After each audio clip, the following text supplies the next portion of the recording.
안녕하십니까. 8.15 머니톡의 주간 찐시황 맞죠? 예, 주간 찐시황. 네, 오늘 2022년도, 예, 그리고 또 6월하고도 4일이 지났습니다. 토요일입니다.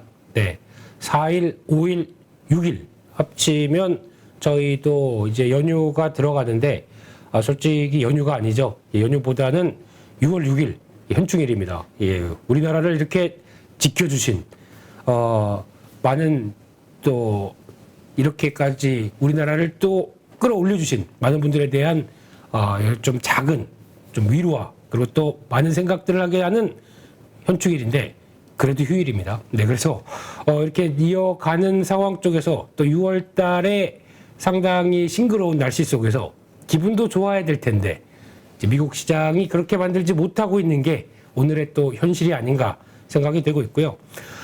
아무래도 지금 미국 시장이나 돌아가는 여러 가지 증시의 상황들을 봤었을 때는 저희가 보통 주식 투자를 하는 입장 쪽에서 그렇게 좀 썩 그 기분이 좋게 만들 수 없게 만드는 현상이 지금 나오는 것 같아서 좀 안타깝고, 그리고 이럴 때는 좀 신나게 또 야외도 가고 리오프닝도 좀 즐기고 해야 될 텐데 이게 또 왠지 이렇게 되지가 않습니다. 그래서 시장에 대해서 여러 가지 고민과 그리고 또 이럴 때 의외로 또 막상 뭘 해본다고 하더라도 수익이 잘 나지 않는 장세죠. 이런 전반적인 고민들, 전반적인 흐름들. 그래서 특히 요즘에는 뭘 보고 투자를 해야 되나요? 어떻게 지금 시장에서 방향성을 설정하면서 투자를 해야 됩니까? 라고 많이 묻는데 뭘 봐야 되느냐? 예.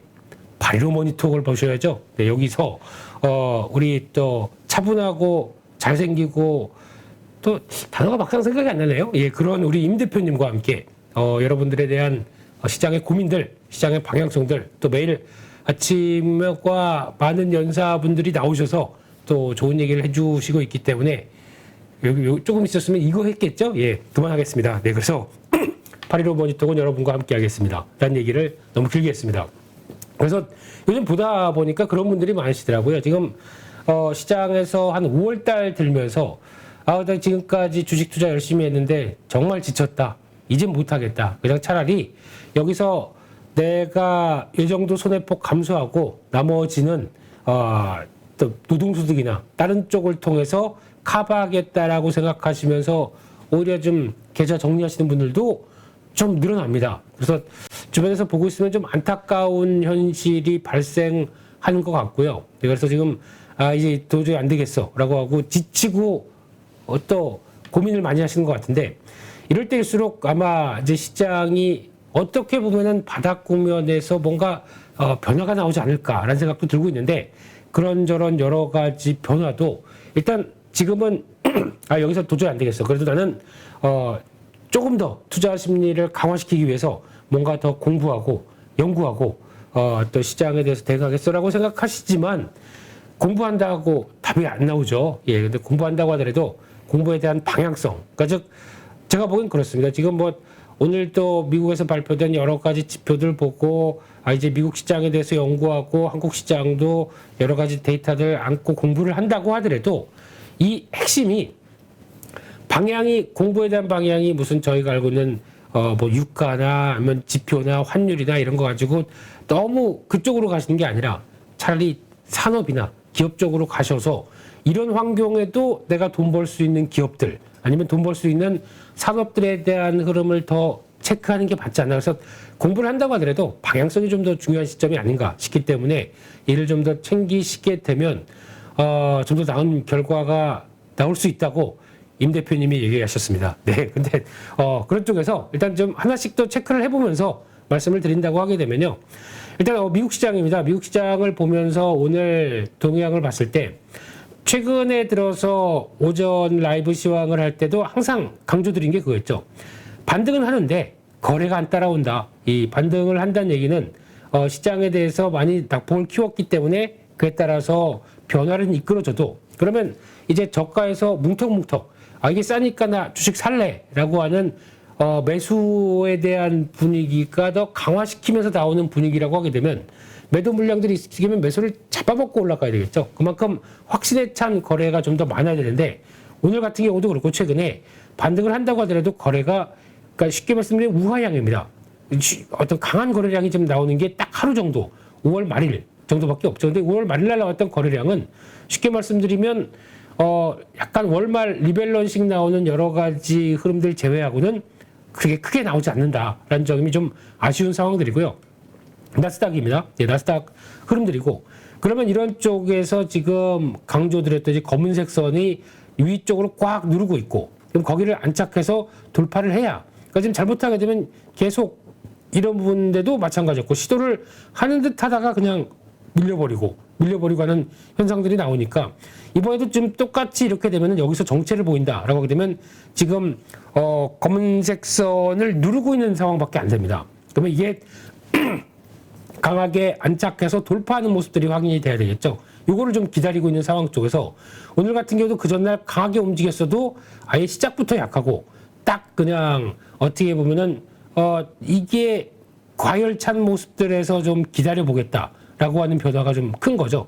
그렇다고 해서 또 아직까지는 실망할 단계도 아닌 게 단기 이동 평균선이 따라 올라옵니다. 그러면 지금 장기로 눌러오고 있는 현상과 단기로서 올라오는 선들이 맞아가면서 눈치를 보되 그렇다고 강하게 속도를 내기지는 않겠다. 그러니까 즉 쉽게 말씀드리면 예전처럼 한 2, 3일 강하게 주르륵 올라가는 건 없겠다. 그러니까 즉 한 번 강하게 오르게 되면 그 다음날에 좀 쉬었다가 그 다음날 또 시도하는데 또 그 다음날 쉬었다가 하면서 약간 눈치를 계속 봐가면서 움직이는 시장에 대한 변화가 지금 나온다고 봐야 되겠죠.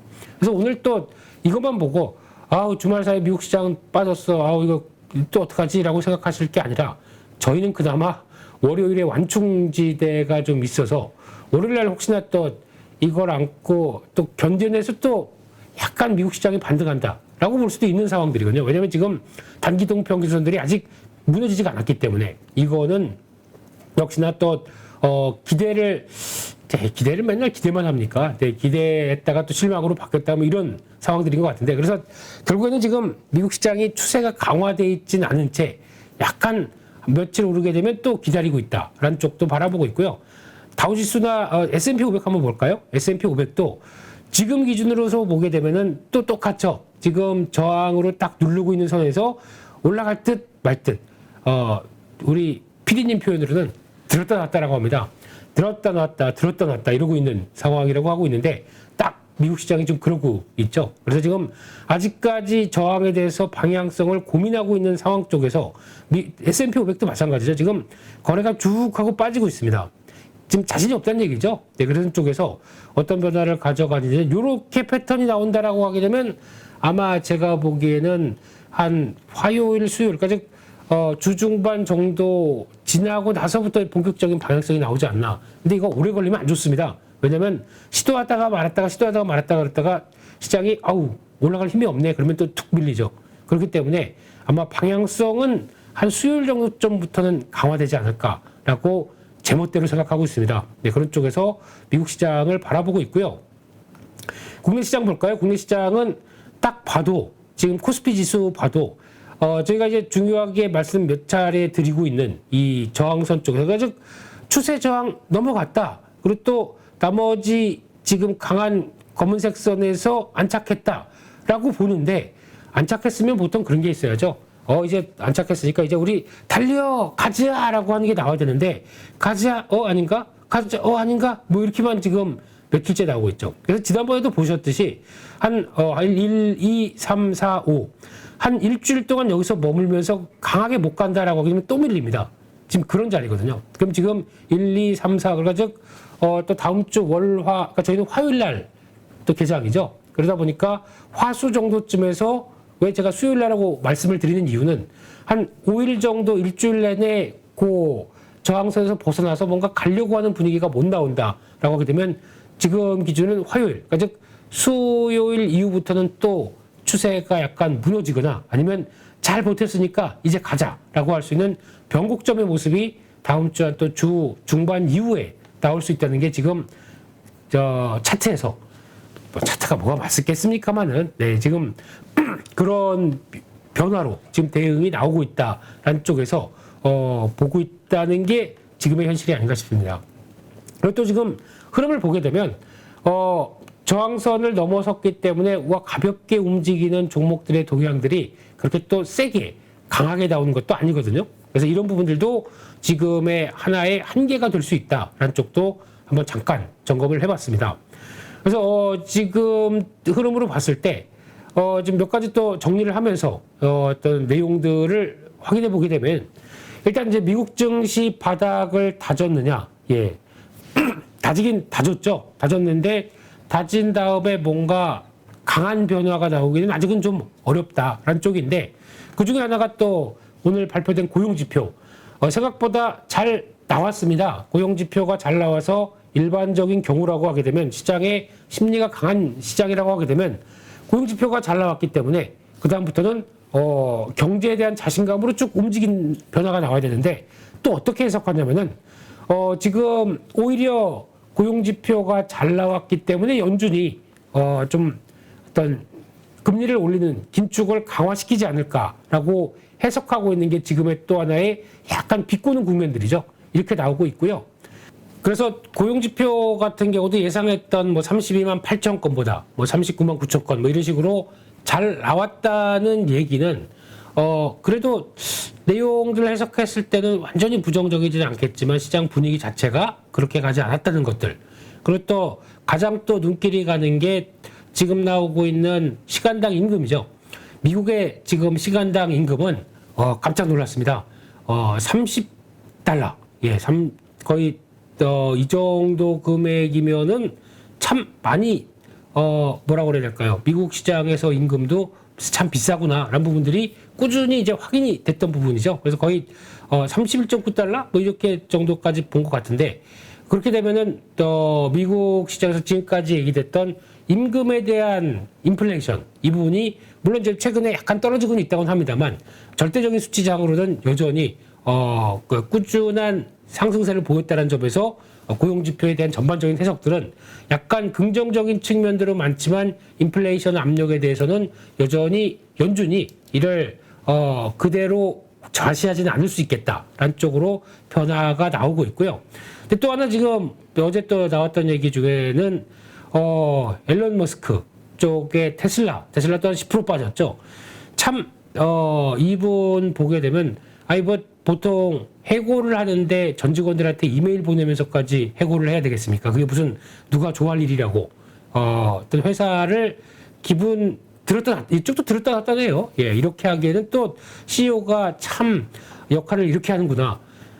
CEO는 그래도 저희 임 대표님처럼 예, 잘생기고 이렇게 쫙 중후한 맛이 있어야 되는데 너무 가볍습니다. 그러니까 즉 CEO 리스크가 또 한 번 발생된 게 이런 상황이 아닌가 싶어서 테슬라를 볼 때는 지금 다 성장성에 대해서는 괜찮다고 보지만 그 나머지 이슈 가지고 너무 흔들리는 게 참 테슬라에 대한 투자의 또 하나의 약점이 아닌가 생각이 들고 있는데 그래서 지금 이런 상황 쪽에서 고용지표는 이제 지나갔고요. 그러면은 최근에 이제 월초에 많이 해석되는 게 고용지표, 그 다음에 물가지표 이런 것들을 많이 보는데 다음 주 금요일 날 다 몰려 있습니다.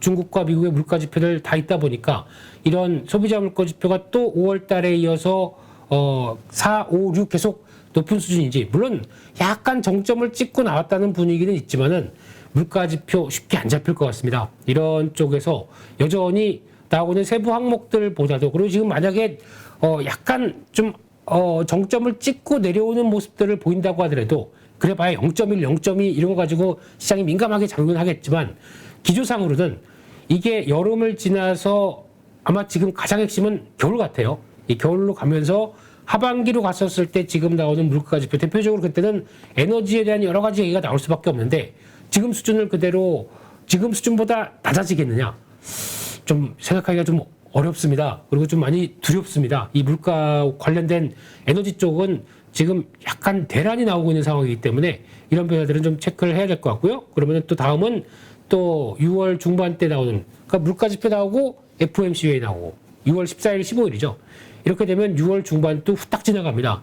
그리고 이따가 또 좀 뭔가 해보려고 하게 되면 6월 달 중반 이후까지 또 쭉 들어오는 상황이 되겠죠. 그래서 이렇게 6월 달도 가는구나라고 생각이 되지만 이런 상황 쪽에서 미국이 얼만큼 다진 고기도 아니고 다진 바닥 위에서 조금 더 고기 맛을 내주느냐, 이게 가장 큰 핵심이겠죠. 그래서 이 부분에 대해서는 변동성은 만만치 않을 것 같습니다. 그래서 앞서 말씀드렸던 것처럼 하루 이틀 올랐다고 와 이제 추세가 강화 이런 게 아니라 지난 저희가 봤던 미국 시장의 탄력들은 갔다가도 내렸다가, 그러니까 쭉 움직였다가도 잠시 쉬었다가 또 잠깐 불 거 보고 또 반등 시도했다가도 아닌 것 같아, 이렇게 하는 변동이 상당히 좀 큰 시장이 나올 수밖에 없는 국면들이고, 그러면 FOMC 회의 끝나고는 안도 비슷하게 또 랠리가 나온다고 하더라도 6월, 7월 또 FOMC 있죠. 그러다 보니까 추세가 강화되는 것보다는 변동성이 더 강화되면서 추세를 서서히 만들어가는 국면들이 아닐까, 이렇게 바라봐야 되기 때문에 아마 대응하기가 그렇게 썩 만만치는 않을 것 같고요. 특히 이제 내가 매매한다고 하더라도 이 자금을 100% 투입해서 종목에 대해서 거의 단가를 고정시키는 거는 조금 좀 안 좋지 않을까라는 생각들도 지금 들고 있습니다. 그래서 최근에 또 동향을 보게 되면 달러화가 약세로 가다가 오늘은 또 인덱스 기준으로 102대가 다시 넘었습니다.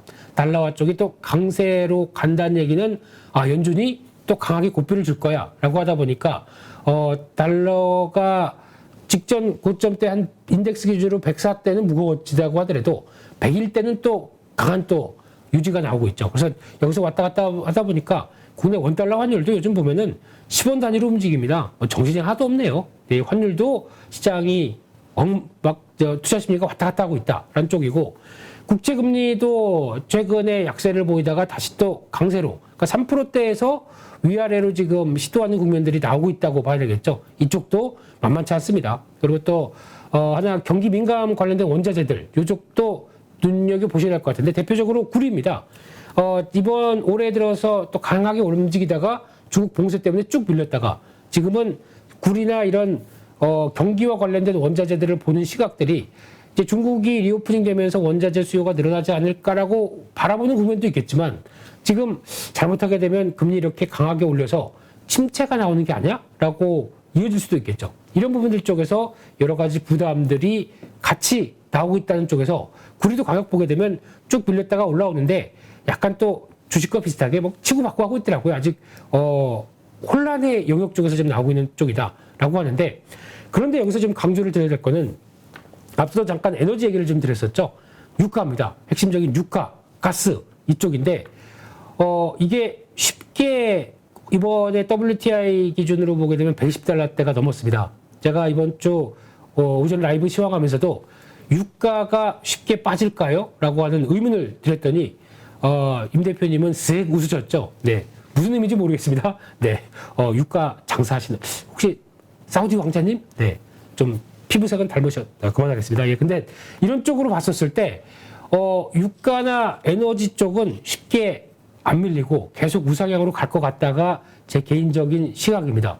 만약에 유가가 여기서 급하게 밀린다라고 하게 되면 제가 보기에는 본격적인 리세션의 신호, 그러니까 즉 수요가 연준이 의도하는 대로 어떤 강력한 긴축을 통해서 소비를 좀 그러니까 소비를 좀 억눌러서 물가를 잡겠다는 시도가 나오게 되면 소비가 누른 것 때문에 유가가 급락하는, 그러니까 수요가 완전히 떨어지는, 결국에는 유가 하락은 경기 침체 신호입니다. 그렇기 때문에 유가가 지금부터는 하락이 아니라 급락이겠죠. 아마 초기에는 급락으로 나올 겁니다. 근데 하락을 한다고 하더라도 인플레이션 완화가 되는 지표가 나왔을 때는 유가가 점진적으로 꾸준하게 밀리는 모습들이 나와야 되지, 여기서 만약에 뭐 120달러대 시도했다가 갑자기 100달러 깨지고 뭐 7, 80달러대까지 한다. 이거는 안 좋은 신호입니다. 그거는 시장에서 주식을 빼야 되는 신호입니다. 근데 그게 아니라 지금처럼 차라리 그냥 꾸준하게 우상향으로 가는 걸 인정할 수밖에 없는 게, 지금 유가에 대한 여러 가지 판단들, 즉 이번에도 오페크 플러스에서 이제 러시아는 약간 배제를 했지만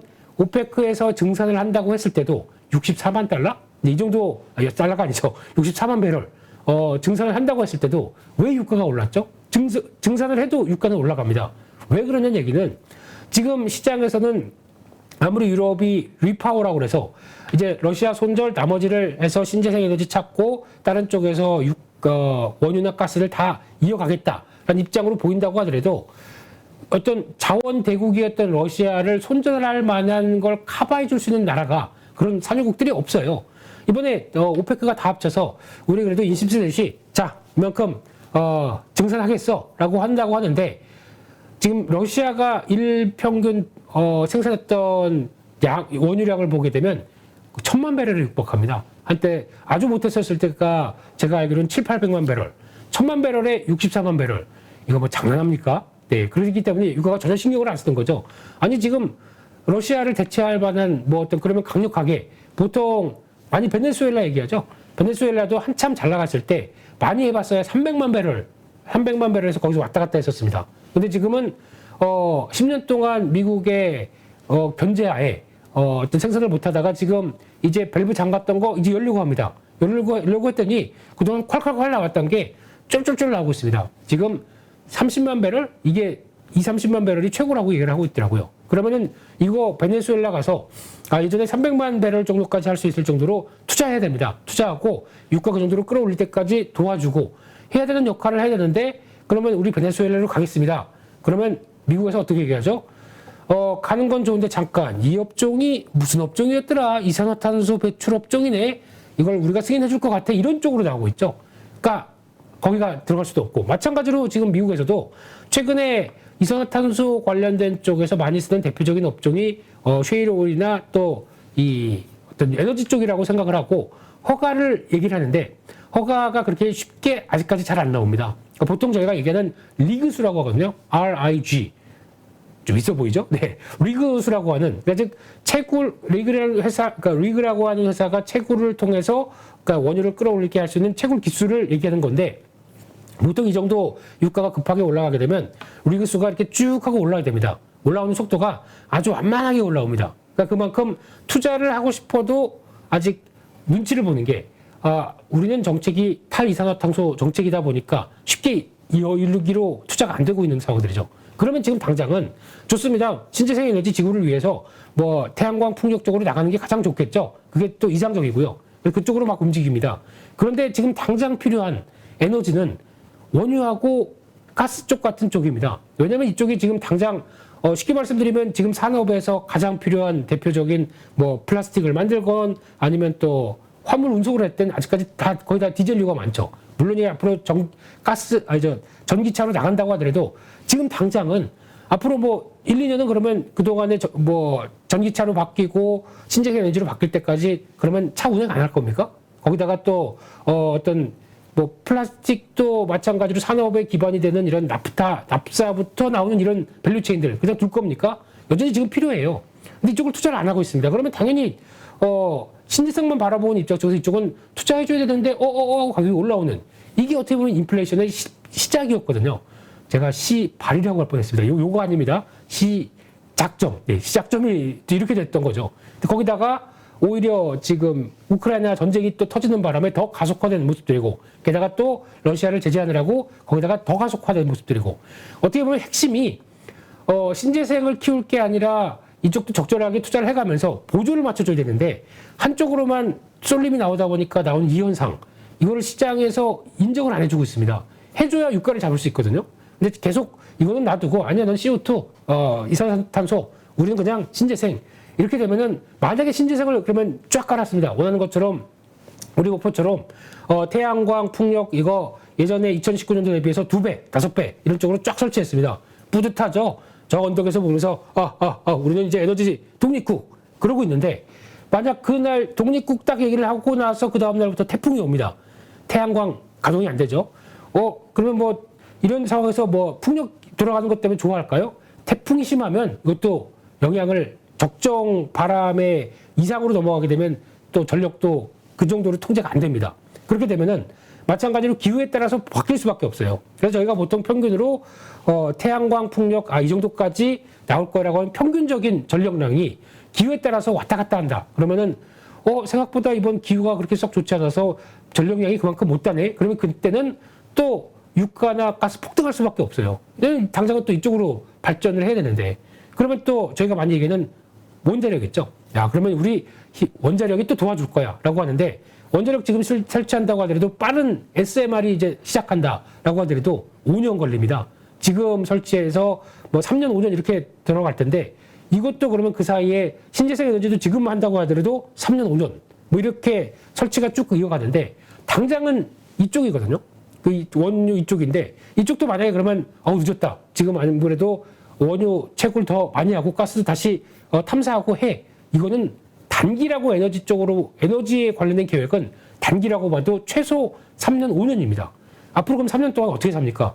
이렇게 그대로 살아야 되는데 3년 동안 그럼 인플레이션 떨어질 리가 없어요. 잘못하게 되면은 괜히 열렸네. 제가 저 사우디 사람 아닙니다. 예, 원유과 관련된 사람은 전혀 아닌데 이게 지금 나온 현실인데 시장이 그거를 안 보고 자꾸 신재생 쪽으로만 가다 보니까 이런 변화가 나오지 않았나. 네.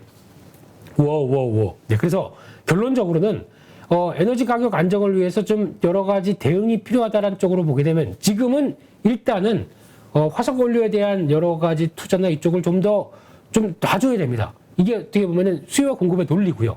그리고 그걸 좀 해주는 가운데 같이 신재생을 맞추면서 균형적으로 가야 되겠죠. 그리고 또 SMR도 이제 딱 맞춰가지고 어느 정도 다 균형적으로 맞출 수 있게 이게 안 되면 이게 좀 보강을 할 수 있고 최우선은 신재생이다. 근데 신재생이 안 될 때는 이쪽에 좀 따라갈 수 있게 만들어주고 SMR 같은 경우도 저희가 보통 얘기했듯이 소형 모듈 원전이다 보니까 모든 게 다 될 것 같죠.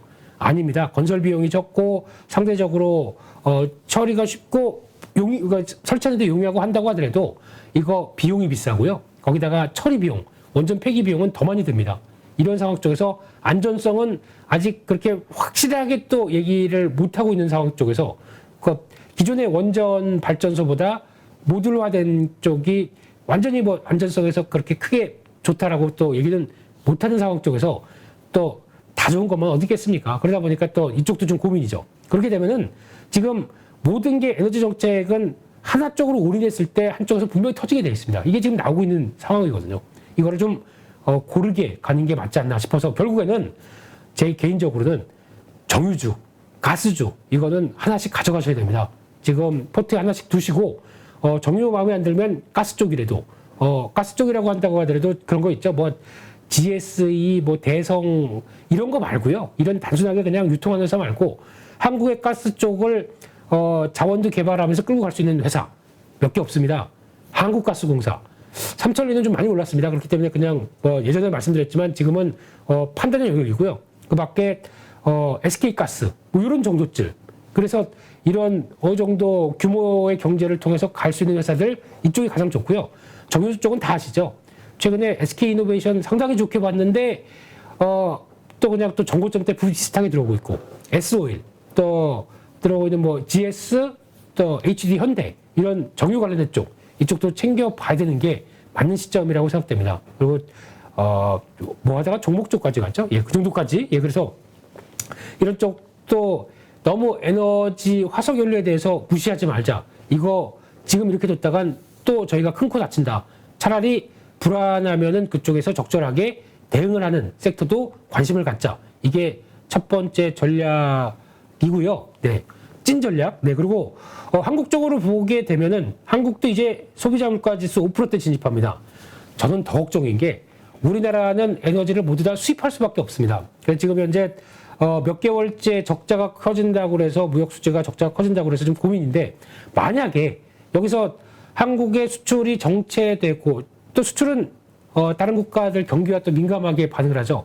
경기가 약간 좀 정체가 되면 한국 수출은 좀 더 뻗어나가기가 좀 어렵습니다. 그런 상황 쪽에서 에너지 가격은 계속 올라간다. 그러면 수입 물가가 계속 올라갑니다. 지금 저희 적자가 계속 이어진다라고 했을 때 환율이 어떻게 될까요?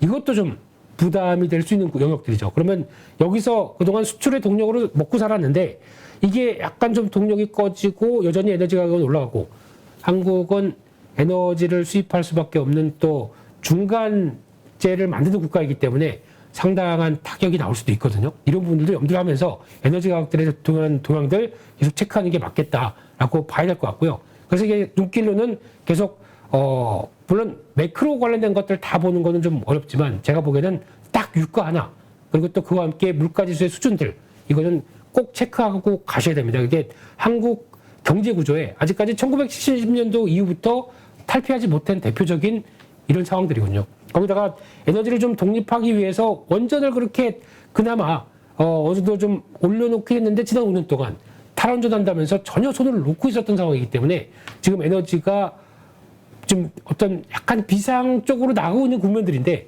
이게 조금 아직까지는 경각심이 좀 덜한 것 같더라고요. 그래서 이 부분에 대한 어떤 정부의 또 전략적인 부분들이 나와야 되는데 한국전력 적자 연간 10조 나온다고 아유 우리가 상관할 거 아니야 라고 생각하지만 공기업입니다. 다 우리 돈으로 세금으로 메꾸는 겁니다. 그렇기 때문에 이런 지금 약간 뭐 오늘 제가 한국전력이나 에너지 관련된 전혀 상관없습니다. 이런 쪽에서 제 평소의 생각을 지론을 얘기하는 찐민수. 아우, 저를 왜 쪄요? 네, 네, 짰다, 쪘다. 예, 그렇습니다. 그래서 지금 이제 한국 시장에 대한 물가 수준에 대해서 이렇게 말씀드렸고, 여전히 한국은행도 경계하고 있습니다. 근데 미국이 빅스텝으로 가는데, 우리나라도 쫓아간다고 하더라도 격차가 좀 많이 벌어지고 물가 수준이 이 정도 계속 유지된다. 한국도 빅스텝이 나올 수 있습니다. 이것도 염두를 해야 되겠죠. 그래서 아마 요즘에 최근에 주식을 도저히 못하겠어 하고 얘기하는 친구들의 대부분의 속사정은 그렇습니다. 그러니까 주식 내 돈 요만큼, 은행 돈 요만큼, 뭐 또 여러 가지 뭐 와이프 찬스, 뭐 지인 찬스에서 모아놓은 돈이 일단 주식은 깨지다 보니까 가장 먼저는 내 돈이 깨지는 걸 감안하겠죠. 근데 1억이라고 하더라도 내 돈이 3천만 원밖에 안 들어갔다라고 하게 되면 이게 수익, 그러니까 손해가 한 20% 났다 그러면 내 돈 20%가 깨지는 겁니다. 내 돈이 3천만 원 중에서 2천만 원이 날아간 거예요. 레버리지를 키웠기 때문에. 그런 상황 쪽에서 은행 이자가 계속 올라옵니다. 그러면 어떤 생각이 들면은 지난달에는 한 10만 원이 됐는데 이번 달 며칠 달 전부터는 20만 원대 됩니다. 주식가는 안 올라갑니다. 불안하죠. 그런 쪽에서 이제 내 돈이 1,000만 원대가 깨져서 이제 왔다 갔다 하기 시작하게 되면은 불안한 거죠. 내 돈 날리는 건 상관없는데 은행 돈까지 터치해서 더 밑으로 내려간다 그러면 이자도 올라가는데 내가 감당할 수준이 안 되는 거죠. 그러다 보니까 차라리 그냥 내 돈 날렸다고 치고 은행 돈 갚고 정리할 거 정리하고 주식 다시는 안 돼. 내가 이놈의 주식시장 코스피 뭐 종목들 이거 다시 보지 뭐 이렇게 나오는 친구들이 좀 있다라는 게 거기다가 또 이것만이면 다행인데 코인에서 큰 타격을 받죠. 그러다 보니까 나 이제부터는 회사 일 열심히 해야 돼. 그리고 눈빛이 바뀐 이제 뭐 가끔 코인하고 지각해서 막 해롱해롱 되던 친구들이 이제는 안 그렇습니다. 아주 눈 또렷또렷하게 열심히 일하고 부장님 그러면 네 부장님 하고 막 달려가는 친구들 많대요 요즘에. 이게 현실이 자르면 안 됩니다. 예, 그건 기본소득은 기본소득이고 플러스 알파를 누려오셨던 분들이 많이 지금 탈락하고 있다는 게 너무 가슴이 아픈데 그래도 레버리지는 지금 쓰시면 안 됩니다. 그러니까 특히 신용도 마찬가지고 이자 많이 올라왔고요. 지금 보통 보는 은행 이자 제가 보기엔 이 정도면은 지금 대출이자죠. 6%대에서 8%, 그러니까 저희가 대출이자는 항상 먼저 올라갑니다. 6%대 진입했던 게 금방 변화가 될 수 있습니다. 그래서 아마 신용이자는 더 비싸죠. 그러니까 신용 말고 신용 대출이자요. 마통이자요. 이건 더 비싸기 때문에 이런 거는 너무 많이 쓰셨다고 하게 되면 주식 비중을 차라리 이걸 관리하셔서 그걸 좀 적절하게 그러니까 만약에 이자가 지금까지 한 10만 원 내던 게 20만 원으로 뛰었다. 그러면은 절반은 갚아야 돼요. 그래서 1,000만 원, 이거 10만 원대 내던 때 이자로 맞춰 놓으셔야 됩니다. 안 그러면 자금 부담 때문에 내가 멘탈이 흔들립니다. 그래서 주식 시장을 볼 때, 이거 주식은 계속 깨져가는데 이자는 계속 내야 되고 원금은 전혀 갚지도 못하고 이러면 정말 점점 심리가 조여집니다. 그러다가 최악의 경우에는 어떤 선택이 나오냐면, 이거 일단 다 손절이 안 되겠어. 그리고 오늘 그냥 딱 한번 상한가 갈 거 한번 쫓아볼까. 그리고 쭉 보다 보면은 요즘 노토스? 이거 점 상한가로 이틀 갔는데 내가 약간 풀렸어. 이거 한번 사서 그냥 오늘 20% 한번 먹고 그냥 쫙 해서만 정리해 20%딱 사는 순간 마이너스 20% 갑니다. 네. 쭉 내려가게 되면 거기서부터는 이제 내가 본 것과 반대의 길. 그러니까 이렇게 되면 사람의 심리가 몰려서 급등주만 찾게 됩니다. 아시죠? 급등주의 결말에 대해서는 너무나 잘 아시는 분들이 많기 때문에 그러니까 그게 어떻게 보면 저희를 몰고 가는 상황들입니다. 여기서 심리 관리하셔야 되거든요. 오늘 이상한 얘기 많이 드립니다. 네, 에너지로 갔다가 심리로 갔다가 에너지 심리 박사인가요? 네, 그래서 이런 쪽으로 보게 되면 한국의 지금 현실은 반등은 하는데 앞서 보셨던 것처럼 뚜렷하게 주도주가 없는 상황 쪽에서 지금 또 2분기 실적에 대한 부담들. 왜냐하면 이게 분명히 나올 수밖에 없는 게 지금 이제 6월달 넘어가면서 7월달 FOMC 나오는 그쯤 되면서는 아마 다들 이거 얘기할 겁니다. 중국이 셧다운된 거에 대한 여파들을 얘기를 할 텐데, 근데 이게 어떻게 보면은 여파가 컸고 한 4월달, 5월달 영향 받았고 6월달부터는 회복된다고 하더라도 그리고 또 앞으로는 이게 지난 실적이라고 하더라도 실적이 안 찍히는데 시장에 이런 지금 같은 심리 쪽에서 그냥 이거는 또 예전 거니까 앞으로는 괜찮을 거야 라고 해서 그냥 애써 외면하고 주가가 쭉 갈까요? 제가 보기엔 아닐 수 있습니다. 오히려 그런 거 가지고 약간 실적 쇼크를 약간 이렇게 많이 좀 심했어? 아니면 이렇게밖에 안 나와? 그러면 일단 출렁이 있다가 가겠죠. 그리고 출렁이는 시점 쪽에서의 또 변화도 한번 저희가 체크를 할 필요가 있기 때문에 2분기 나오는 실적에 대한 변화, 7월 달엔 또 이런 것도 뭐 이렇게 고민할 게 많습니까? 한국 시장은. 네. 안 그래도 실적 잘 나온 종목들, 이것저것 핑계대면서 쭉쭉 밀어버리는데, 피크아웃, 네.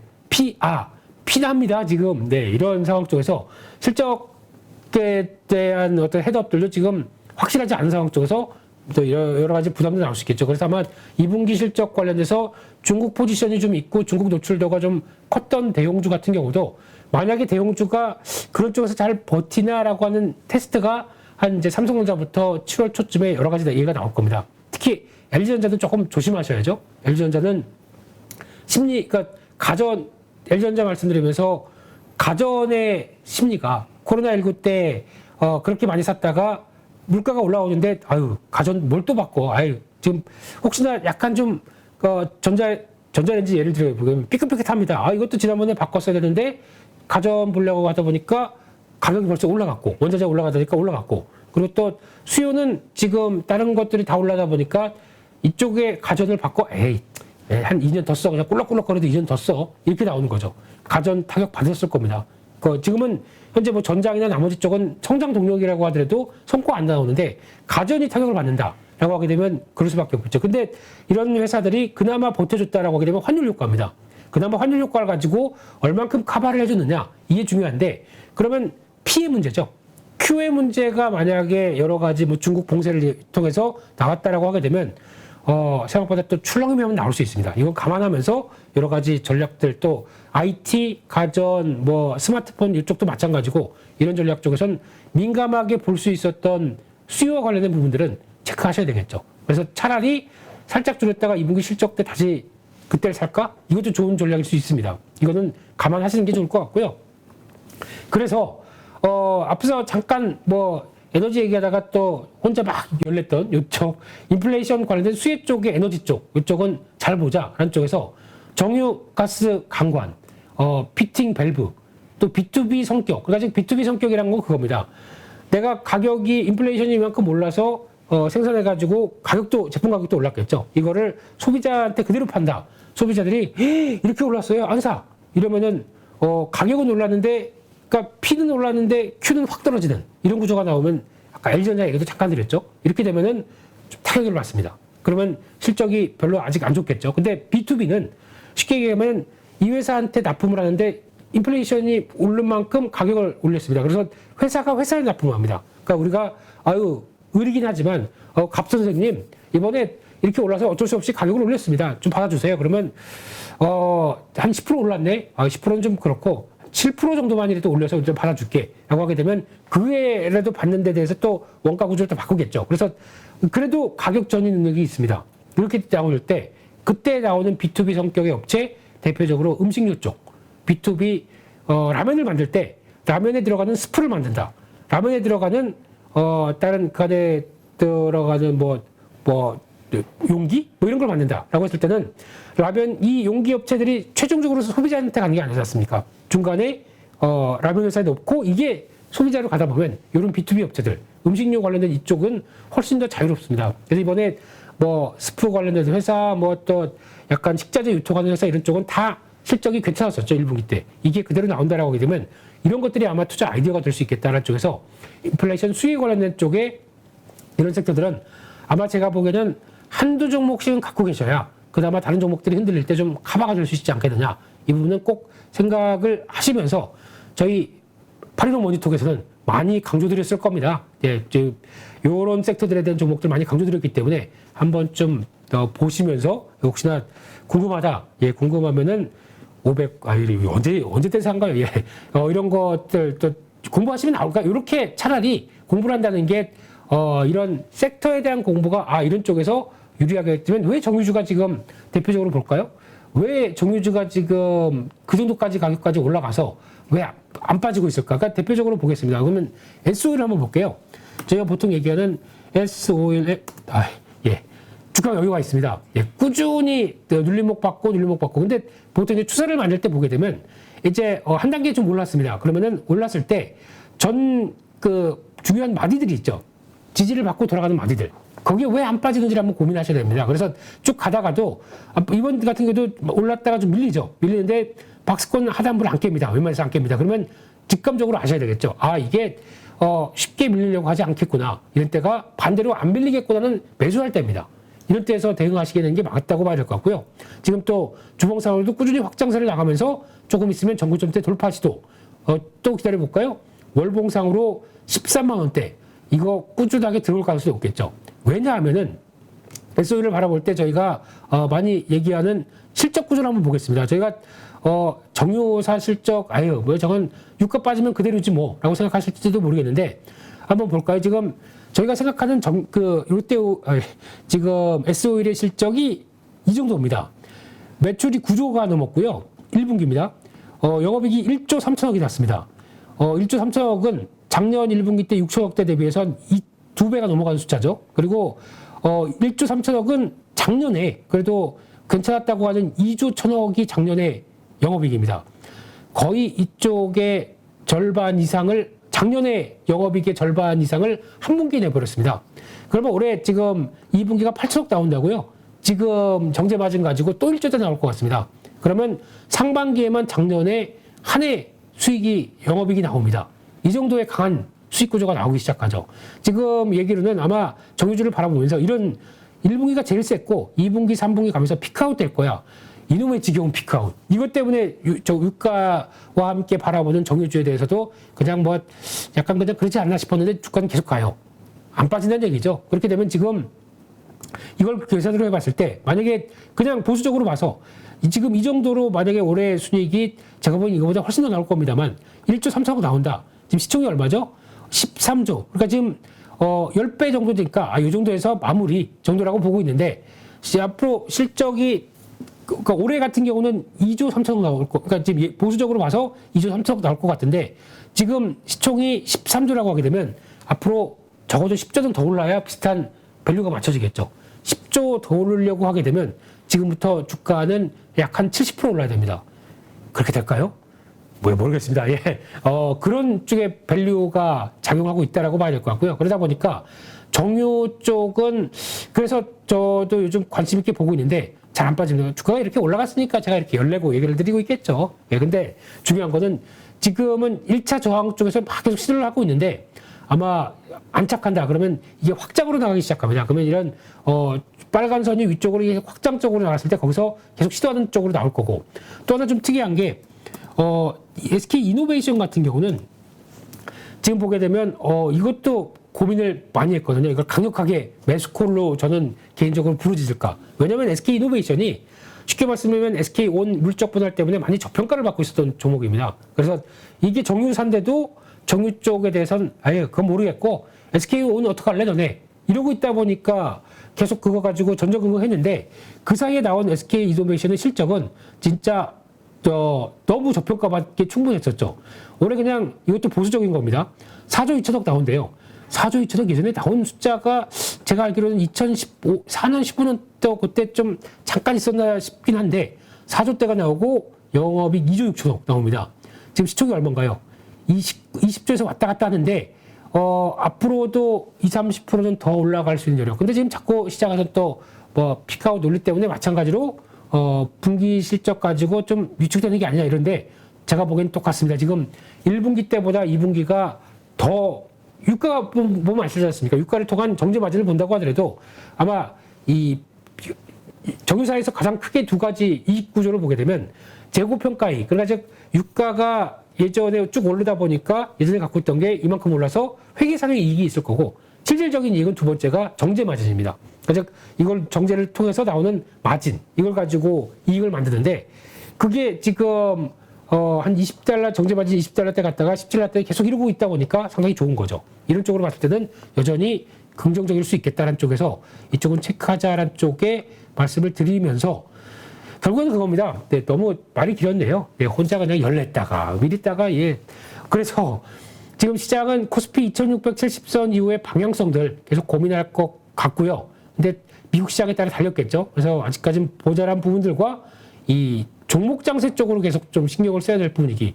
아마 아직 뭐 주도주가 강한 쪽도 아니고 이번 주 주도주 하게 되면 주도주는 저희가 저 라이브 시황에서 좀 언급드렸습니다만 얼만큼 좀 잘 대응하셨는지는 좀 그렇고요. 근데 종목 장세 가능성이 나올 쪽에 무게를 맞추면서 계좌는 제가 보기에는 이런 변동성 대응하기 힘들다. 그러면은 현금 많이 쌓아놓고 어느 정도 주식을 왔다 갔다 하는 정도로만 좀 짧게 보는 게 더 낫지 않겠느냐. 아직 잘 모르겠습니다. 미국 시장도 천천히 바닥을 잡아서 움직일 것 같은데 여기서 올라가는 반응하는 심리와 저희 계좌를 맞춰가는 국내 주식시장 그리고 또 심리 이거는 상당히 어려울 것 같습니다. 그리고 이걸 다 같이 보셨으면 좋겠고요. 그래서 시장에 대해서는 결론적으로는 잘하자. 네, 아마 만만치 않은 시장 같습니다. 뭐 다들 이런 때 주식 사야지 뭐 대부분 요즘 유튜브 썸네일 보게 되면 바닥 찍었다 이제 가자라고 얘기를 하는데 가자라고 해서 저희가 알고 있던 2021년, 2020년에 탄력적인 시장의 V자 반등 아니면 2, 3일 쫙 움직이고 잠깐 쉬었다가 또 쫙 움직이고 이런 거 제가 보기엔 없습니다. 이런 거보다는 막 결국에 선 2600에서 2800 갔는데 그 움직이는 상황들이 참 더럽고 변태스럽게 이렇게 가는 시장이기 때문에 진짜 멘탈 잘 잡고 가시고 나중에 아유 그래도 이걸 다 이겨냈더니 여기까지 왔더라 라는 거에 비해서는 마음고생한 거에 비해서는 수익이 그렇게 크지가 않을 수도 있습니다. 이런 거 감안하시고 좀 잘 대응하시고 종목적으로 포커스도 좀 맞춰가면서 인플레이션 관련된 수혜되는 업체들 흔들리게 됐을 때 대응하고 이런 여러 가지 전략들이 더 중요하지 않나 싶고요. 이번 주 말씀드렸던 종목들 중심으로 한번 보겠습니다. 보게 되면 영화 관련된 쪽으로 얘기 드리면서 이제 화요일 날 말씀드렸던 게 CJ CGV인데 이거는 그 4천억 CB 발행하면서 좀 왔다 갔다 하게 됐습니다. 이거 제가 보기에는 왔다 갔다 해서 그런다고 하더라도 뭐 그렇게 크게 뭔가 있겠습니다만은 제가 보기에는 CJ CGV는 그냥 적정한 가격대에 정리하시는 게 맞을 것 같고요. 차라리 집중은 콘텐츠를 중앙에 하셔야 된다고 말씀을 드린 것 같은데 이게 더 낫습니다. 추세도 단단합니다. 그래서 아마 보니까 다음 주에 칸 영화제에서 받은 그 뭐죠? 까먹었습니다. 제 제목을. 송강호 나오는 그 영화가 다음 주에 개봉이 됩니다. 그러면 영화제 수상받았기 때문에 관심이 높겠죠. 그쪽에서 또 범죄도시 2, 그 다음에 또 이런 한국 영화, 거기다가 또 여름에 나오는 대작들 생각하게 되면 영화 관련된 쪽은 조금 더 관심을 갖는데 아마 CJ CGV는 계속 운영자금이니 뭐 이런 쪽에서 나온다고 하더라도 콘텐츠리 주강은 조금 더 강할 것 같습니다. 그래서 지금 저항선에 딱 올라오는 모습들과 한번 레벨업 시도하는 모습들 아마 1차적으로는 한 6만, 지금 53,500원대 직전 고점 요 마디에서 약간 고민을 할 수 있겠지만 추세는 쭉 하고 연결됐을 때는 조금 더 나을 수 있겠다라는 쪽에서 영화관 쪽이면 콘텐츠리 중앙으로 집중하는 게 좋겠다고 보여지고 있고요. 두 번째 화학계열 얘기 좀 말씀드렸습니다. 근데 롯데케미칼이 의외로 강하다고 말씀드렸었는데 근데 지금 패턴은 나쁘진 않거든요. 이거를 좀 기관들도 아마 중국 리오프닝의 수혜 쪽으로 받아보는 것 같은데 저는 화학 쪽 일반 범용화학 너무 어렵습니다. 근데 차라리 요즘엔 LG화학이 조금 더 지금 분위기는 약간 맞춰가고 있고요. 골드만삭스에서는 매수를 불렀습니다. 목표가 70 얼마였었던 것 같은데 그렇게 되면서 LG화학에 대한 범용화학 쪽과 LG에너지솔루션과 연계되는 화학 쪽에 대한 그러니까 이차전지 소재 쪽에 대한 변화 이걸 더 챙기고 있더라고요. 그래서 뭐 이해는 되지만 주가가 오르니까 이런 얘기 나온다라고 볼 수도 있는데 결론적으로는 여기 나왔네요. 배터리 업종 토픽 골드만삭스 LG화학 뭐 여기 나오는데 그러면 왜 지들을 왜 매도하죠? 좋다는 얘기 나오고 안 삽니다. 기관만 사고 있습니다. 근데 아마 LG에너지솔루션의 동향과 비슷하게 움직일 가능성이 높기 때문에 LG화학은 나쁘게 보유하고 계신 분들은 갖고 계시되 아직 그렇다고 뭐 신규 매수는 좀 그럴 것 같고요. 그나마 제가 그 좀 특이한 섹터 쪽에 코롱인데나 아니면 효성첨단 소재 말씀을 드렸었는데 이쪽이 뭐 지금 탄소 섬유 아라미드 이런 쪽에서 나오고 있는 부분들 얘기 드렸는데 효성첨단 소재보단 코롱인더가 좀 더 좋겠다고 말씀드렸던 부분들이 이런 상황들이고요. 지금 수급부터 지금 나오고 있는 성장세 상황 보게 되면 아마 지금 거래는 주가 움직일 때마다 반응하는 정도 나쁘지 않습니다. 근데 코스피 200이고 여러 가지 좀 생각은 할 수 있겠다고 하더라도 만약에 지금 1차 저항이 7만 1,000원대 정도쯤 되거든요. 7만 원대에서 7만 1,000원대 여기 시도에서 확장으로 들어간다라고 하게 되면 괜찮은데 아마 이게 지금 이틀 전에 저가죠. 여기 저가가 6만 6천 원대가 이탈한다.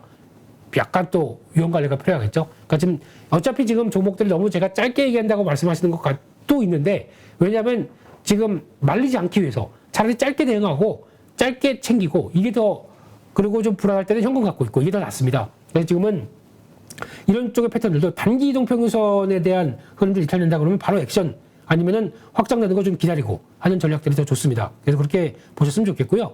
그리고 또 많이 빠졌던 쪽에서 아프리카 TV는 반응합니다. 제가 낙폭 과대로 몇 종목 말씀드렸던 거가 아프리카 TV는 이게 조금씩 올라오죠. 그래서 아마 목표가는 이 정도 한 뭐 12만 원대 근처 정도로 보셨으면 좋겠고요. 하지만 지금 더존 비주오는 이거는 움직일 듯 말 듯 하면서 100원 올랐네요. 아이고 고마워라. 근데 지금 딱 이때 저점입니다. 신저가, 그러니까 직전 저점 깨지면은 바로 정리하신다고 말씀드렸기 때문에 이날 36,450원 한 1,000원 갭입니다. 여기 이탈은 그냥 무조건 손절입니다. 그렇게 보시면서 오르나 안 오른다만 체크하시는데 거래가 조금씩 들어갑니다. 이건 뭐 나쁜 시도 같지는 않거든요.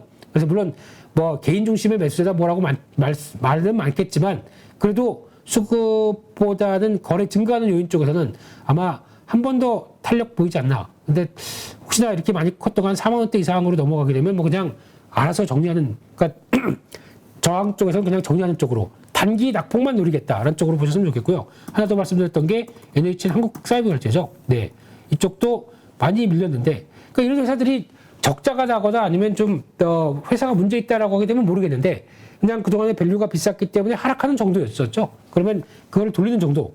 그래서 보시되 지금 이날 저가가 15,400원, 15,400원 이탈하게 되면 무조건 손절입니다. 예, 그렇지만 지금 이제 시도한다라고 하게 되면 약 한 17,500원 정도 이상으로 탄력 나올 때는 그래도 한 10몇 프로 더 되죠. 예, 그 정도로 좀 노려보자라는 쪽인데 이런 거래 요즘에 이렇게 폭발하죠. 예, 지금 보면은 외국인들의 손절 엄청 나오고 있고요. 그걸 살짝 개인과 기관이 받아갑니다. 다음 국면이 어떻게 될까요? 예, 지금 하락하면서 거래가 완전히 지금 급증하고 있네요. 주봉상으로 봐도 바닥에서 거래 좀 늘어나고 이런 패턴. 근데 너무 제가 이런 역배열 패턴을 좋아하는 게 아니라 시장에서 낙폭 큰 거는 반응을 하겠지라는 관점 쪽에서 한번 보시는 쪽으로 말씀드리고 있고요. 두 번째 날 신재생 에너지 막 올라가는데 저는 태양광, 풍력 이런 거 따라가는 건 잘 모르겠고 차라리 그러면 그쪽에서 다 이어지는 전력 설비, 변압기, 전선 이런 쪽으로 보자라고 말씀드리면서 그때 좀 작은 종목으로 지금 그때 북한 대북 송전 관련된 종목으로 알았던 게 이게 왜 안 나오죠? 재룡전기 수주 잔고가 많이 들었다. 주가 좋네요. 네, 이틀 동안 이렇게 쭉 잘 가네요. 네, 외국인들이 사네요. 네, 아마 이게 미국 업체 변압기 수주 나왔을 겁니다. 그래서 이렇게 올랐던 것 같은데 마크 한번 잘 보세요. 약간 한전 느낌이 나죠? 네, 한전에 그동안 많이 했었고 지금 해외 쪽으로 뻗어나가는 회사입니다. 그래서 지금 시총이 1,000억이 안 됩니다. 그래서 좀 작다 보니까 제가 조금 조심스럽긴 했는데 이런 회사들 수주잔고 보게 되면 지금은 따라가시면 안 됩니다. 지금은 좀 단기 이격이 좀 벌려진 상태고 한번 좀 출력이 나왔을 때 한 6,000원대 초반대 전후 그 밑으로 대응하시는 게 좋지 않나 라는 쪽에서 이런 거 보셨으면 좋겠고요. 근데 좀 작습니다. 이건 좀 염두를 하셨으면 좋겠고요. 그리고 가온전선 전선 쪽이라고 하게 되면 가온전선 같은 경우도 나쁘지 않다. 지금 밸류는 그나마 제일 싸다. 보통 보면 시장이 대한전선 이런 거 가지고 많이 움직이는데 이건 잘 모르겠습니다. 이거는 밸류상으로는 그렇게 싸다라고 보기가 좀 힘들 것 같고 또 2분기는 아마 구리 가격들 좀 영향을 받았겠죠. 이런 것 쪽에서 좀 저평가 메리트 있는 게 낫지 않나라는 관점이고요. 그 밖에 효성중공업 이거 변압기의 강자다라고 말씀드리면서 잘 가죠. 예, 좀 거래 실험에서 잘 갑니다. 그 중에 하나 현대일렉트릭도 지난번 멋있죠. 네, 주식 잘 하네. 예, 이 집 맛집이네. 주식 맛집. 예, 죄송합니다. 예, 거래 터지면서 움직입니다. 근데 이때 충격을 받았던 게 실적 나오면서 그거였었죠. 실적을 나왔는데 변압기 구성이 뭐 구리도 들어갈 거고 그 안에 들어가는 여러 가지 원자재들이 인플레이션 압력 때문에 수익성이 못 받쳐준다. 근데 지금은 변압기 미국의 쇼티지입니다. 그 정도로 지금 인프라 투자하면서 수요가 막 느는데 해줄 사람이 없습니다. 한국 뭐 현다이 일렉트릭 고고고고 컴온 이러면서 이제 매수가 지금 수주가 들어오는 과정을 주가가 반영하는 것 같습니다. 그래서 이렇게 나오는 것 같고요. 그래서 아마 제가 말씀을 못 드렸다고 하더라도 전력 설비, 변압기, 뭐 송전 쪽 아마 스마트 그리드 이쪽도 좀 보고 있어요. 뭐 종목은 말씀 안 드리겠습니다. 너무 작아가지고. 예, 스마트 그리드 이쪽도 전력 쪽이 그렇게 되면 또 채택하는 게 높겠죠. 예, 그리고 또 전선 이런 관련된 쪽이 오히려 신재생과 함께 클 수 있는 섹터다라는 쪽에서 ESS도 마찬가지고요. 이런 쪽 아마 콘덴서 뭐 이런 쪽도 예, 뭐 그건 다 여러분들한테 제가 투자 아이디어를 드리는 거고 종목을 갈까요? 라고 하는 거는 이제 좀 그렇고요. 한번 보셨으면 좋겠고요. 그런 쪽도 계속 관심 있고 자동차 쪽 얘기 나오면서 현대모비스가 움직였는데 그때 또 모비스가 워낙 또 무거운 종목이 한꺼번에 움직이다 보니까 변화가 당장은 못 가겠지만 딱 이때도 단기 저항에 딱 붙었습니다. 그렇겠지만 혹시 추가적인 변화 나오는지 좀 보자란 쪽이었는데 만약에 이게 지금 추가적인 탄력이 나오게 되면 확대해서 볼까요? 강하게 움직였고 단기 저항이 있다 보니까 못 갑니다. 하지만 요게 지금 화면을 한번 보시게 되면요. 지금 단기 이동평균선 쪽에서 이제 따라 올라가겠죠. 그래서 이게 따라 올라가는 게 맞게 되면서 그 다음에 갈림길이 나오겠네요. 그래서 힘 없으면 그러니까 지금 가격을 한번 볼까요? 이날 가격이 저가가 21만 3천 원. 그러니까 즉 21만 원대 초반에서 지키지 못하고 밀린다고 하게 되면 또 여기 터치합니다. 한 20만 원대 초반대 터치할 텐데 지키고 나온다라고 하게 되면 또 확장세로 나오겠죠. 그 전 단계입니다. 어떻게 나올지는 같이 보시되 이거 말고는 차라리 만두가 낫겠다. 왜냐면 조정받고 이게 쭉 움직이는 패턴들이 더 낫다는 쪽으로 잠깐 말씀드렸었고 그 중에 하나가 또 기아가 조금 더 낫다라고 보여주는데 기아는 요즘 왔다 갔다 하죠. 예. 기아 아니야. 이러면서 좀 정신없습니다. 근데 단기 동평선 이탈지는 않았습니다. 그리고 여전히 추세 안쪽입니다. 이런 쪽에서 상대적으로 이번 5월 자동차 판매 실적 뭐 이렇게 완전히 좋다고 기사는 나와 있습니다만 100% 좋다고 보기는 좀 힘들기 때문에 그런 쪽에 대한 모습도 가세되어 있는데 아직은 좀 더 아직 추세가 흔들린 건 아니고요. 예, 차라리 이런 거는 한 8만 원대 초반까지 들어온다 그러면 한번 저점에서 들어가 볼 자리가 아닐까요? 예, 그런 쪽으로 바라보고 있고요. 그와 함께 또 자동차 쪽은 그렇다라고 말씀을 드렸고 그 중에 하나 수급으로 말씀드렸던 게 DL이라는 회사. 이거 저희가 알고 있는 것처럼 회사나 인수를 해서 그리고 또 저희가 알고 있는 예전에 여천 NCC 이게 그 대림 그 NCC 쪽으로 바뀌었죠. DL NCC인가요? 이쪽으로 바뀌면서 갖고 있는데 전혀 화학 쪽에 대해서 갖고 있는 거에 대한 지분의 저평가. 그러니까 DL 그룹이 대림 그룹이 왜 이렇게 주가를 신경 안 쓰는지 모르겠어요. DL ENC도 엄청 싸고 DL도 싸고 싼데 전혀 관리를 안 합니다. 뭐 지난번에 한번 관리를 하기 위해서 우리 무상증자하고 ENC도 하고 뭐 이런 얘기 나왔는데 결국엔 딱 보니까 대주주를 위한 이 얘기하면 또 앞으로 한 15분 걸리다 보니까 좀 이제 그렇게 하지 마세요. 예, 대주주만 챙기지 마세요. 저희들 다 보고 있습니다. 네, 그래서 근데 쌉니다. 그렇게 또 싸게 유지하는 이유는 또 지배구조 개편을 통해서 예, 이런 거 안 했으면 좋겠습니다. 제발 좀. 네. 그래서 지금 현재 주가도 그렇게 많이 오른 것도 아니고 그래서 좀 관심은 있는데 이쪽에 한계가 제가 화학 쪽을 너무 잘 모르겠는 게 좀 변화가 왔다 갔다 하는 게 많아가지고 예, 그래서 아직은 단기적으로는 지지를 하는데 어떻게 변화가 되느냐 이런 것도 좀 체크를 해야 될 것 같고요. 그래서 관심은 가지되 다음 자리에 대한 변화들은 좀 더 지켜보자라고 보여야 될 것 같고요. 그 밖에 또 지금 로봇 관련주 하면서 얘기 드렸던 게 S&T 모티브 SFA 차라리 이쪽이 더 낫겠다. 모터 관련된 쪽으로 이쪽이 낫겠다. S&T 모티브 잘 가네요. 예, 거래 실고 딱 변화가 나옵니다. 이거 그동안 공매도 쳤던 거 약간 코스피 배가 바뀌다 보니까 매수가 좀 들어올 수 있습니다. 단기적으로 저항 직전 고점대와 함께 변화 나오는지 한번 또 체크하셔야 될 것 같고요. 그리고 또 SFA 이거는 단기적으로 시대보다는 길게 봐셔야 될 것 같습니다. 만약에 이쪽에 관심이 있다. 이게 그 설비 투자의 강자고 거기다가 이체전지 쪽에 확장세로 들어온다라고 하게 되면 약간 어정쩡하죠. 고점에서 이거 어떻게 되는 거야?라고 하는데 조만간 거래가 다시 확보가 되면서 나오는 방향이 진짜입니다. 그러면 거기서 거래가 나오면서 주가가 밀리면서 다시 한 4만 원대 밑으로 들어온다. 이때는 사야죠. 뉴질랜드에서 사야 됩니다. 거기서 보시고 아니면은 그냥 위쪽으로 간다. 그러면 약간 공격적인 입장이라고 하게 되면 여기서 올라가면서 따라가면서 모아가도 됩니다만 그런 전략은 제가 권해드리고 싶지 않습니다. 하지만 패턴은 나쁘지 않다. 그래서 지금 월봉상의 신고가를 향해서 돌파할 가능성이 높은 대표적인 회사다. 이렇게 보셨으면 좋겠고요. 그리고 그 밖에 또 우주항공 관련되면서 두 개 말씀드렸었죠. 인텔리안 테크, 비추르 테크. 인텔리안 테크는 밀렸습니다. 밀렸는데 추세에 이렇게 아주 따박따박 맞춰가면서 이거 무슨 유치원 아이들 줄 서서 맞춰가듯이 따박따박 가는데 약간 좀 이격이 벌어진다 그러면 밀어놓고 또 이격이 좁혀졌다 그러면 또 확장하고 아주 나쁘지 않습니다. 근데 이때 또 대표적인 수급을 보게 되면 누가 사나요? 예, 외국인들이 꾸준히 매수해 가기 시작합니다. 뭐 이런 것도 나쁘지 않다는 쪽도 보셨으면 좋겠고요. 또 하나 비츠로테크 이쪽도 잘못 눌렀네. 비츠로테크 예, 지금 나오고 있는 또 강자 예, 지금 보게 되면 우주항공 쪽에 알려지지 않은 관련 종목들 지금 거래 돌파하면서 정고점 때도 올라갔다. 나쁘지 않습니다. 그래서 지금 변화론들 좀 체크를 하셨으면 좋겠고요.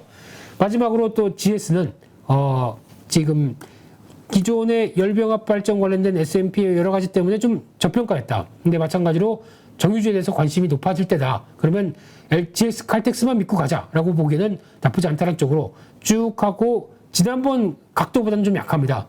각도는 약한데 아마 정고점대 부근에서 한 49,000원대 부근까지는 일단 들어올 것 같은데 여기서 탄력들이 그 다음에 올려놓고 강화되느냐 아니면 맞춰놓고 다시 좀 조정받느냐 라는 쪽은 좀 확인해야 되겠는데 정유 쪽은 아마 그러니까 이런 쪽이 많이들 그렇게 얘기하세요.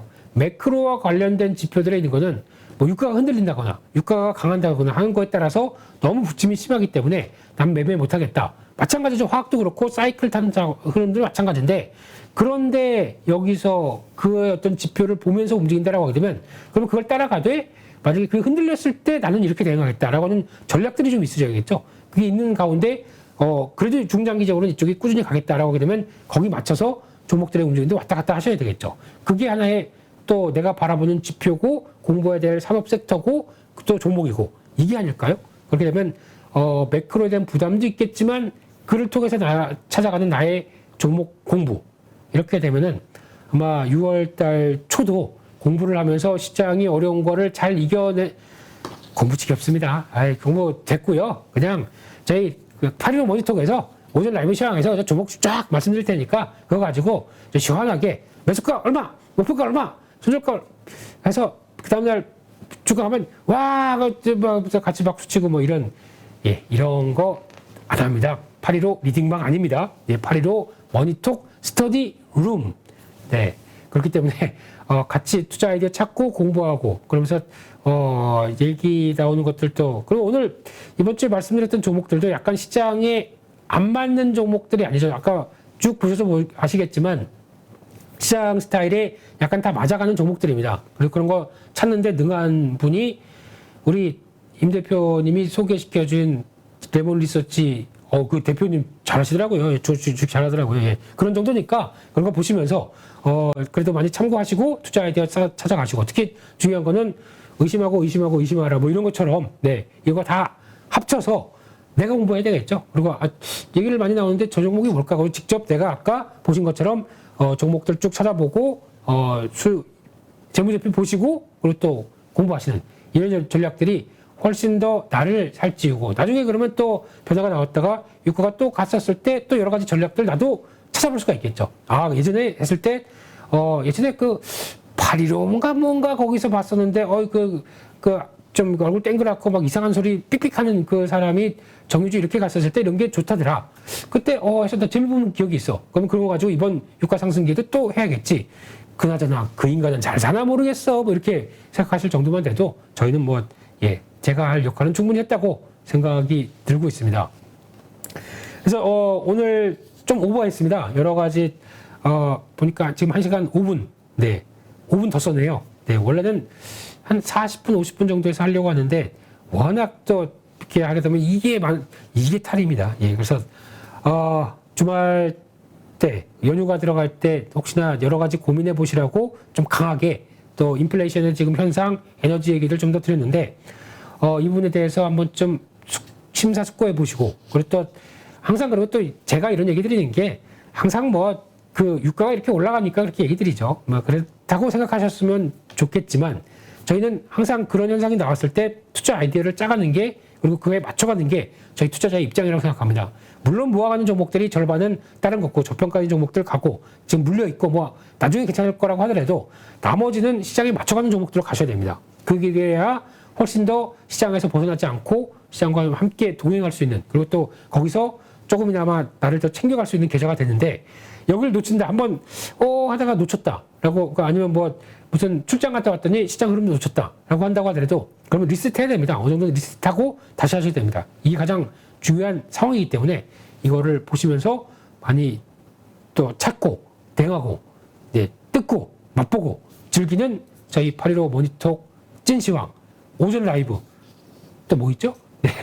그리고 또 뭐 명사들의 코너 뭐 이런 것들 다 참고를 해주셨으면 아마 좋은 투자 아이디어를 찾는 데 도움이 되시리라고 믿어 의심치 않습니다. 네. 연휴입니다. 그래도 잘 쉬시고 그리고 또 6월 초에 의미도 잘 한번 새겨보시면서 그래도 어려운 시장 또 미국 시장이 흔들린다고 하더라도 너무 또 개의치 마시고 또 저희는 또 저희 길로 갈 겁니다. 왜냐하면 저희는 아주 특이하게 변태적으로 시장을 유도하는 외국인들 선물 세력들이 있기 때문에 어떻게 갈지 모릅니다. 그렇기 때문에 너무 또 지치지 마시고 그래도 내가 챙길 건 챙기자 라는 관점으로 이번 6월 초도 화이팅 하시면서 지내셨으면 좋겠습니다. 저희는 또 오전 라이브 쪽으로 화요일날 오전이겠네요. 아침에 또 찾아뵙겠습니다. 오늘 참석해 주셔서 정말 감사드리고요. 푹 쉬십시오. 감사합니다.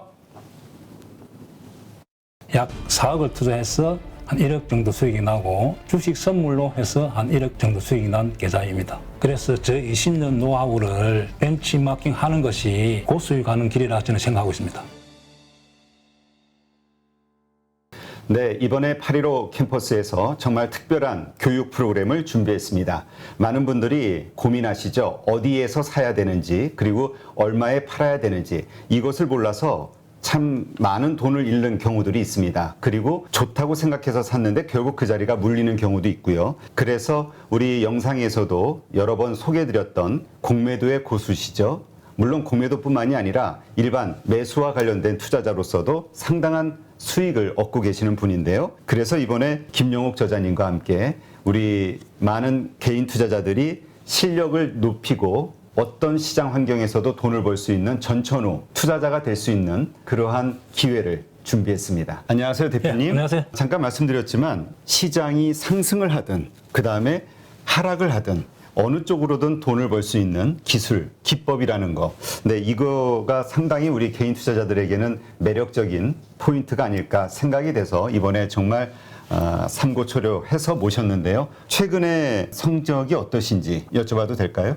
저는 전업 투자자이기 때문에 그냥 월 단위로 손실 난 달이 거의 없다시피 합니다. 그래서 꾸준하게 수익을 내고 있습니다. 최근에 제가 공매도에 대해서 주간 동화하고 대담을 했는데 거기에 그 계좌 인증을 하라 해서 제가 계좌 인증을 한 계좌가 2개가 있습니다. 그것을 자료로 첨부하겠습니다. 자, 여기 계좌 보면 하나는 CFD 계좌 약 4억을 투자해서 한 1억 정도 수익이 나고 주식 선물로 해서 한 1억 정도 수익이 난 계좌입니다. 아, 네. 그럼 2월 달에만 2억 정도의 수익을 올리셨다. 예, 대표적으로 이제 공매도 자리를 잘 잡으면은 그렇게 수익이 난다는 것을 제가 보여준 거죠. 그래서 정말 시장이 떨어지거나 혹은 상승하거나 양쪽에서 이제 돈을 벌 수 있는 그런 기법을 가지고 계시기 때문에 상당히 특별하다. 저도 그렇게 생각이 되는데요. 공매도와 일반적인 우리 주식 투자 이 양쪽을 다 같이 하는 투자를 하고 계시는 건가요? 지금 현재도? 예, 저는 지금 매수와 매도, 공매도를 다 반반 정도 합니다. 손흥민 축구 선수가 축구를 잘하는 이유가 왼발, 오른발 사용하기 때문에 축구를 잘합니다. 제가 좀 주식의 차트를 잘 보는 이유도 공매도를 오래 했기 때문에 매도 자리가 정확하게 보입니다. 왜냐하면 저는 매도 포지션을 하기 때문에 반대로 또 매수 자리도 잘 보입니다. 결국 공매도와 매수는 제가 다음에 기회가 되면 설명하겠지만은 밀접한 연관이 있습니다. 그래서 일반 투자자들도 쉽게 배우면은 성률이 한 90% 정도 나올 수 있도록 교육을 할 수 있습니다. 공매도를 활용해서 오히려 사야 되는 자리들을 알 수 있는 거잖아요. 네, 맞습니다. 이러한 것과 관련된 기법들은 어떤 것들이 있나요? 간단하게 4가지 기법을 저도 실제 매매를 해서 이제 검증한 기법인데, 강남 나이트 기법이라고, 우리 땅은 강남이 최고 좋잖아요. 차트상에서도 그런 강남 자리가 성률이 한 80%, 90% 노는 자리가 있고, 신고가 자리. 네. 또 하나는 급락에서 턴, 그 다음에 윗꼬리 거래 극강 기법이라고 4가지 기법을 통해서 매수로서는 충분히 개인들이 수익을 낼 수 있습니다. 또 공매도 자리는 2군데, 저점에서 공매도 자리, 고점에서 공매도 자리 2군데만 배우더라도 충분히 개인들도 적용해서 수익을 낼 수가 있습니다. 네. 네. 그런데 많은 분들이 또 오해하실 수 있는 게 공매도에 대해서는 워낙 이미지가 안 좋기 때문에, 그러니까 개인 투자자들이 희생을 그 외국인과 기관의 어떤 불공정한 공매도로 인해서 희생을 받는다라고 생각을 하는 피해의식을 가지고 있는 분들도 있거든요. 그러나 이 공매도에 대해서 명확하게 이해를 하고 있다면 공매도를 쳐서 돈을 버는 것도 가능하지만 공매도 치는 자리를 피할 수 있는 안목이 생길 수도 있는 거겠죠? 제가 이제 공매도를 안 하더라도 공매도 치는 자리를 알기만 하더라도 개인들이 매수를 실수 안 하기 때문에 계좌의 수익에 큰 도움이 됩니다. 네. 모든 주식 거래를 코스피 300, 그다음에 코스닥 200, 소위 우량주 중심으로만 한다라고 말씀하셨거든요. 거기에는 뭐 어떤 특별한 이유가 있을까요? 예, 제가 이제 20년 동안 전업 투자하면서 개별 종목, 이제 테마주와 잡주들을 매매하다 보니까 럭비공처럼 어떻게 튈지를 예측을 할 수가 없습니다. 그래서 운에 맡기는 매매를 많이 했다는 거죠. 네. 그래서 우리 개인 투자자들이 그런 매매를 많이 해서 어떤 경우는 수익 났다가 손실 났다가 그 결과를 알 수가 없기 때문에 손실이 많이 납니다. 따라서 우량주 위주로 하다 보면은 예측이 가능합니다. 네. 이 차트상에서 상승 차트가 보이고 하락 차트가 보인다는 거죠. 그래서 코스피 300, 코스닥 200, 즉 500 종목 이내에서만 주로 매매를 하기도 하고 교본에 교육할 예정입니다. 수강생들이 등록을 하게 되면 VOD 강의를 들으면서 그 다음에 월 2회 우리 저자님과 실시간 소통을 하면서 배워나가게 되는데 그 기간 몇 개월 정도 배우면은 우리가 그래도 이 교육 과정을 마무리하게 될까요? 저랑 단기 교육을 받고 저 매매하는 거와 여러분들 매매했던 교육생들 같이 피드백을 받아야만 실력이 좋아지고 결과가 좋게 나온다 봅니다. 그래서 한 12개월 정도 교육을 마치면은 회원들의 한 90% 정도가 수익을 날 수 있도록 그런 교육생을 제가 만들고 싶습니다. 이 영상을 통해서 우리 8.15 캠퍼스에서 진행하는 김용옥 저자님의 투자 기법을 배우려고 관심을 가지신 분들, 이런 분들에게 마지막으로 한 말씀 하신다면 어떤 말씀이 있을까요? 자, 주식을 어렵게 배우려고 하지 마시고 고수의 기법을 벤처마킹하는 것이 시간과 경제적으로 전략이 됩니다. 그래서 저 20년 노하우를 벤치마킹하는 것이 고수익 가는 길이라 저는 생각하고 있습니다.